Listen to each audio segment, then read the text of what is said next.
Күйеуіммен полицияға ұсталып қамалып отырғанда танысқамын.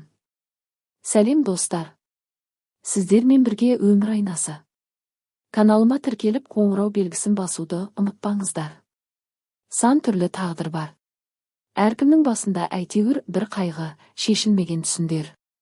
Біреулердің жайын тыңдасаң, жүрегің езіліп келетіпті. Сонда да мына өмірде жақсы, жағымды жайттар да жоқ емес қой. Сондықтан мәселесін айтып, мұңын шағатын оқырмандар қатарынан болмайын, басқаша бір оқиғаны баяндайын деп өздеріңізге шығып отырмын.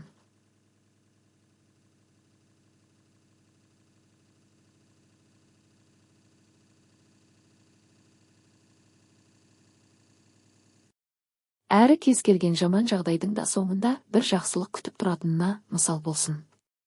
Ауылдан шыққан қарапайым қызбын, орта мектепті ойдағыдай аяқтаған соң, арман қуып әсем қала Алматыға оқуға келдім. Қызығы мен қиыншылығы қатар жүретін студенттік өмірге мен де қадам бастым. Осы кезден басталатын өмірлік тарихымды баяндайын дегенмін. Жатақханада тұрдым. Ол жердің қатаң тәртібі болғанымен, айналада өзім сияқты студенттер күніміз қызықты өтетін. Таныстықтар көп болатын. Қысқасы әр күн мейрам еді ғой. Жаңа жыл қарсаңында бір атаның балаларындай болып достасып кеткен студенттер жиналып, отырыс ұйымдастырдық. Тобымыздағы бір қыз қаланікі еді. Анасы және екі бауырмен көп қабатты үйде тұратын. Анасы мен бауырлары ауылға қыдырып кеткен күні сол қыздың үйіне жиналып, ойын-сауық құрып, басымызға көтердік. Арамызда ішімдік ішіп масайып қалғандар да жоқ емес. Жастық, балалық қой. Ештеңені ойлап байыбына бара қоймайтын кезіміз. Біздің у-шуымызға шыдамаған көршілері полиция шақырып жіберіпті. Сөйтіп үстімізден арыз түсіп, учаскелік полиция келіп бәрімізді түсініктеме жазғызу үшін бөлімшеге алып кетті. Ол жаққа барған соң масайып қалғандар шу шығарып, полиция қызметкерлерімен ерегісіп кетті. Өзді-өзі боп ерегісіп төбелесуге дейін барған екі группаласымды ажыратам деп мен де айыпты боп қалдым. Сөйтіп шу шығарғандарды ертеңге дейін қамауға аламыз деп бір есікті ашып бізді ішіне кіргізіп жіберді. Біраз қыздар үйлеріне кете алмай, жібере салыңыздаршы деп жалынып, не керек, таңға дейін біраз әбігерге түскеніміз бар.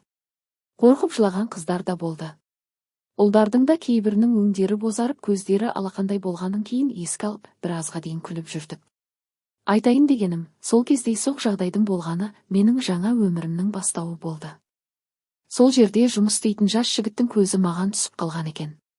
Кейін түсініктемеде жазған деректер бойынша істеп жатақханамызға тауып келді. Басында қашқақтап едім, түрлі сылтаулармен қайта-қайта келгіштеп жүріп, ақыры өзіне қаратып алды. Қазір екеуміз отбасын құрғанбыз. Онымен жолықтырған тағдырыма рахмет айтамын. Екі баланың ата-анасы атанып отырмыз бүгінгі таңда.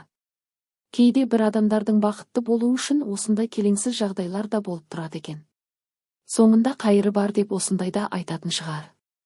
Сондықтан басыңызға қандай жағдай түссе де түңілмеңіз. Соңында сіз үшін жақсы бір қайырлы нәрсе күтіп тұрған болуы мүмкін.